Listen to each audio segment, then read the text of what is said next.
beau-père. Beau-père, voilà. Ça, c'était Nickel. Et l'autre, c'était Dominique Kaiser. Dominique Kaiser, voilà. Du Moulin. Du Moulin. Ça, il faut Qui était le beau-frère du Nickel.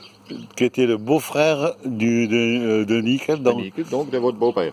Donc Nickel, c'était la sœur de Dominique Richer, qui était Non, la sœur de Dominique Kaiser. Kaiser.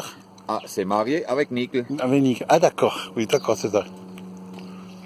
Ok. Et apparemment, elle était pas mal plus jeune que lui.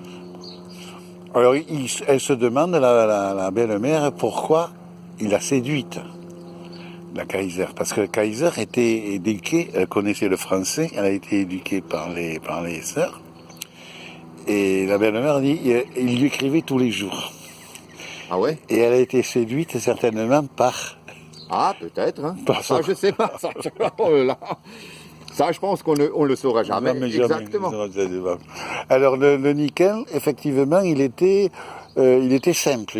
C'était quelqu'un de oui, pas... Il avait les pieds par terre, on va dire. Quelqu'un qui avait les pieds par terre. C'était pas quelqu'un qui... Oui. Et qui, pendant la Première Guerre mondiale, a vécu quelque chose de terrible.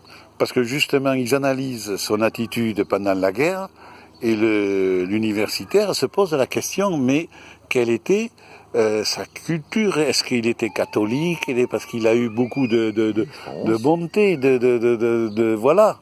Oui, je pense qu'il était catholique, oui. Il était catholique, oui. Je pense. Il allait à la messe tout le temps, il chantait tout le temps. Comme tout le village. Comme tout le monde à l'époque. Toute la région. Comme tout le monde à l'époque. Non, mais non, il n'y a pas... Après, il a dit à ses deux fils de pas rentrer dans de pas endosser l'uniforme allemand. Et après, il a été déporté même. Déporté, oui, je sais. Il a été déporté à cause de ça. Oui. Et il a érigé une croix au-dessus du village. Au-dessus du village. Il a dit s'ils reviennent, et il l'a fait. Oui, il l'a fait, oui. Ah oui, oui. Et alors l'histoire de son document, c'est une histoire extraordinaire. Quand oui. Elle est tombée sur des anges qui ont... Oui. Des fois. Hein. Ouais. Il y a quand même des bonnes personnes. Voilà. Et moi, j'ai eu les cahiers pendant 3 ans à peu près à disposition. J'avais l'impression de toucher, de quelque chose d'extraordinaire. Voilà. Ça, c'est quelque chose qu'il faut... Il faut que ça reste. Parce que c'est un truc de mémoire inexplicable. Il a retenu... j'ai compté, moi, 150 lieux qu'il a notés, 150 endroits. Il a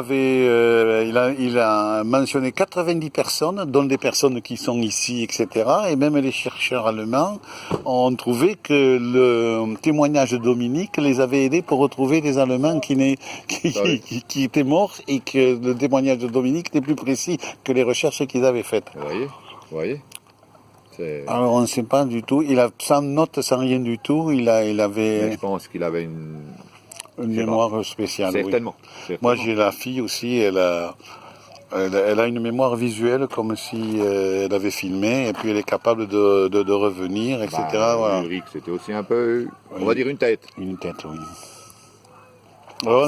Marcel aussi, c'était des gars qui... Marcel était une tête aussi. Alors, il avait la complexe de lecture, d'orthographe, Marcel. Ah, mais je sais que s'il fallait savoir quelque chose du banc communal de Saint-Ulrich ou de la forêt, ou